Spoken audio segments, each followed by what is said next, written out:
ചേച്ചി ഞാൻ ഇതിൻ്റെ വീഡിയോ എടുക്കുവാണ് കേട്ടോ. ഞാനേ മറന്നുപോയി ഇത് മുറിച്ചെടുത്തപ്പോഴത്തേക്കും. ഇത് കണ്ട നല്ല ജ്യൂസാണ് കേട്ടോ. ഇതിലൊക്കെ കണ്ട നല്ല കറ്റാർ വാഴ. അതെ ഇത് കണ്ട, ഇതൊന്നും ഒരു വളമോ ഒന്നും ചേർക്കാണ്ട് ഈ പച്ചക്കറിയുടെ ഇതാണ്. ഇതിൽ പൂവൊക്കെ ഇട്ടായിരുന്നു കേട്ടോ. പക്ഷേ ഞാനേ മറന്നുപോയി. എന്നോട് ചേച്ചി പറഞ്ഞ് പൂവിട്ടിട്ടുണ്ട് കൊച്ചേന്ന് പറഞ്ഞായിരുന്നു. പക്ഷേ ഞാൻ മറന്നുപോയി. അതിൻ്റെ ഒരു വീഡിയോ എടുക്കണമെന്നുണ്ടായിരുന്നു. ഇത് കണ്ട അപ്പോൾ ഇങ്ങനെ നമ്മൾ ഇവിടെ നിന്നൊക്കെയാണ് നമ്മളിത്. അതുപോലെ തന്നെ ഇതേ കണ്ട, ഇതാണ് നീലയമരി. കണ്ട, നീലയമരി കണ്ടിട്ടില്ലത്. അപ്പോൾ ഇതൊക്കെ നമ്മൾ ഇവിടെ നിന്നൊക്കെയാണ് നമ്മൾ പറിച്ച്, നമ്മൾ പൊടിയൊന്നും അല്ല നമ്മൾ ചേർക്കുന്നത്. കണ്ട, നീലയമരിയുടെ ഇല ഇതാണ് കേട്ടോ. ഇങ്ങനെയാണ് നീലയമരിയുടെ ഇല ഇരിക്കുന്നത്. ചെറിയ ചെറിയ പൂക്കളുണ്ടാകും കേട്ടോ. അപ്പോൾ നമ്മുടെ ആവശ്യത്തിനൊക്കെ നമ്മൾ ഇതുപോലെ നമുക്ക് ഇവിടെ നിന്നൊക്കെ കിട്ടും. അങ്ങനെ കണ്ട, ഇതിൻ്റെ അത് ചെറിയ ചെറിയ പൂക്കളൊക്കെ ഉണ്ടാവും കേട്ടോ.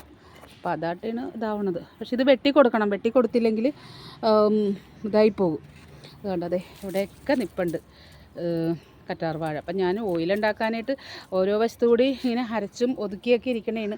അപ്പോൾ ഇതൊക്കെ എടുക്കാൻ വേണ്ടി വന്നതാണ്. കുറച്ചും കൂടി ആവശ്യമുണ്ട്.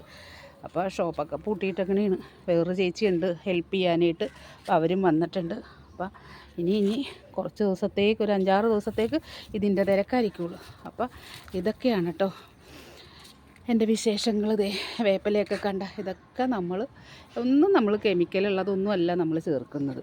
അപ്പോൾ ഇതൊക്കെയാണ് എൻ്റെ മൂകാംബിക കാച്ചി എണ്ണയുടെ വിശേഷങ്ങൾ. അപ്പോൾ ആവശ്യമുള്ളവരൊക്കെ മെസ്സേജ് ഇടണം കേട്ടോ. വാട്സാപ്പ് ഇത് തന്നെയാണ് നമ്മുടെ നമ്പർ. അപ്പോൾ ചേച്ചി ഞാൻ പിന്നെ വരാം കേട്ടോ. വിമൽ ചേച്ചിയുടെ കയ്യിൽ കാശ് കൊടുത്തു വിടാം കേട്ടോ.